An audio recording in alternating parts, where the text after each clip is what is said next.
Good morning, everybody. We've just finished our milking. We'll come out here to check on Miss Clara right there and Miss Crystal right here. They're both due, hopefully, any time. I kind of expected with the new moon that they would have kidded sooner. Miss Clara makes me think that we might see kids soon because she has definitely slimmed out.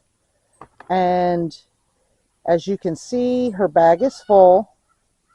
She's not quite swollen in her back end yet, but her tail is extremely loose. The ligaments are just about gone. And she looks a whole lot skinnier than she did yesterday.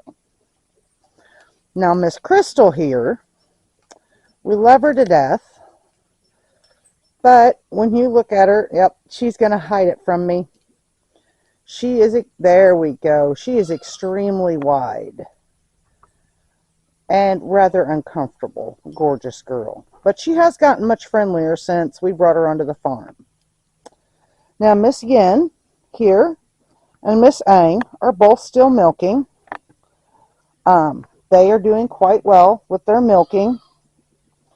It's to the point where it's time to start drying them out, which is fine. And our two newest little additions on the farm right now, over there, are the two little kittens after we lost our barn cat. But so far, it's a beautiful morning. Amy and Kimmy both enjoying the playground. They love to climb up there and just hang out, just the two of them. Miss Clara coming to the mineral block. I've got to pick up more trace minerals today. So, since we're expecting babies anytime now, why don't we go check out our kidding kit and make sure that we've got it completely ready to go, and I'll show you guys what's in it. All right, let's go through our bag. This is the bag that we take down to the barn anytime we've got a goat getting ready to kid. Let's go through it, and I'll show you what everything's for. Some things may seem a little strange, but others would make sense. We have feed sacks. These are great for them to give birth on. It's easier to clean up the mess, and it's not got a rough texture to it, so the girls don't tend to mind these as much. Then we have, of course, gloves. These gloves help me when I'm working with the babies, or if I have to check mom, or if I have to assist. Now, if I really need to go in and maybe turn a baby, we go to the OB gloves, and that are these. Now, an OB glove, and I'll show you, is extremely long. And they're like this because these are used with cattle, these are used with horses, whatever needs to be done. But they are, as you can tell, a good arm's length. They literally go up to my shoulder, which is fine. It's what they're for. They're to protect you from fluids and stuff, and it's to protect the animal as well. Anytime that we have to use a glove and go into an animal, we always make sure to use a lubricant. Now, we keep a sterile lubricant here on property at all times for use with the animals. And I will show you that here in just a few minutes because it is part of our kit. But there are the two types of gloves that we always have on hand. We have our long OB gloves and our standard just cover your hands gloves, so that way we are less likely to contaminate the new baby or mama with something from us.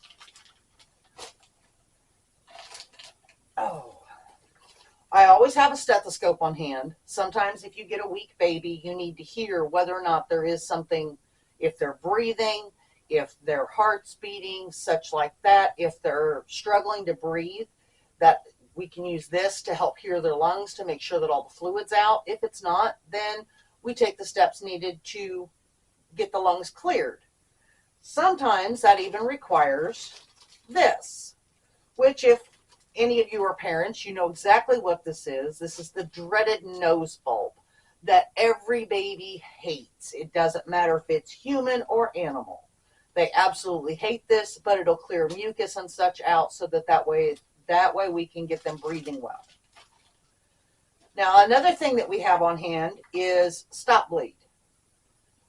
And we keep this on hand in our kitting kit because sometimes there are issues where bleeding will continue. If mom tears a little bit when she's delivering kids, we want to make sure to get the bleeding under control quickly so that way we don't have any issues later.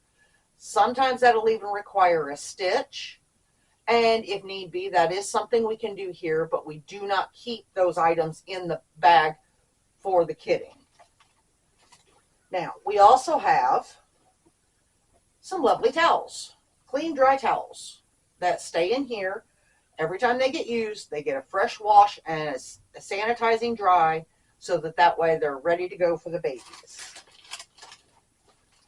These are just a standard syringe, no needles. They're for any medications that we might need, and may it be for mom or for baby at the point in time. Sometimes moms need a little boost when they've been in labor for quite a while. So we can use this to give them what we call a drench. Now, I do have a drench gun, but we do not keep it in the kitting kit because it gets used in general, and it has to be sterilized after every use. These I can just dispose of. Now we'll go into our box. Now, this is a waterproof box. One of the latches broke. I'm not stressing that. It makes it easier to open one-handed.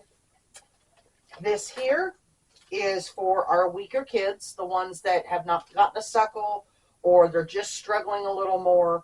And this is a feeding tube. We slip it right down through their throats.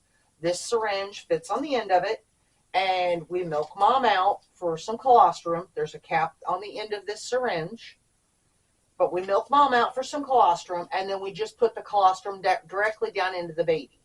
That helps boost their immune system. It'll help them feel better. It'll help start motivating them. We also have a thermometer and covers for the thermometer so that way we can take a temperature if we see one of the babies struggling. Maybe they're a little cold and we need to get them warmed up a little more, something of that effect. We use the covers to make it easier to, if we have multiple kids born to a doe, it makes it easier for us to go ahead and go from one kid to the next. Now, we always have sterile lube on hand. This sterile lube is normally used by patients who catheterize. This is great for what we need to do. We keep multiple packs because if for some reason we do have to go in and assist a doe by turning a baby, we can use multiple packs to lube up our hand or our arm and go in, turn that baby. But it also works great with the thermometers because I can open a single pack, and because we use a clean cover each and every time, a single pack will do multiple kids, including mama, because moms can get cold too. We always have a pair of emergency shears on hand. Some people don't agree with it, but we tie off all of our umbilical cords. Moms do not always chew them as short as we would like, so we tie them off and cut them to help prevent an infection from getting up through that cord. Not everyone does that. We prefer it. We honestly do, because that helps us to protect the babies better. After that cord's tied and trimmed, we dip it in an iodine solution. This is another layer of protection to keep the baby from having any issues. Not everyone does this, but we prefer it. Now, also in here, we have B-complex. Small doses just for babies. These are inside of a disposable syringe. I do need to put a couple of needles in here for these, but this is another way to help boost a baby that might be running a little slower than the others, maybe struggling a little bit. Will help give them the extra energy that they need. I always have on hand a pen light, and I have these because sometimes something just doesn't seem right and you need to check, but you don't want to turn the lights on in the entire barn. So I will use this instead to check over a baby really well if I think something's not right, or even check over mama. Now mamas, when they start going down, we have multiple measures that we take with those. So one of the big things with them is they get a warm molasses water. And that helps give them some extra energy, gets them going, and makes them usually feel much better. Now let's put all this back in here, and we'll show you what's in the rest of the kit. And I know some of this may seem excessive to some, which there are many out there that don't use any of the stuff that I've got in this kit. These are the things that we prefer.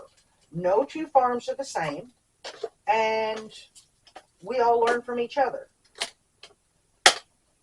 Now, there's our box.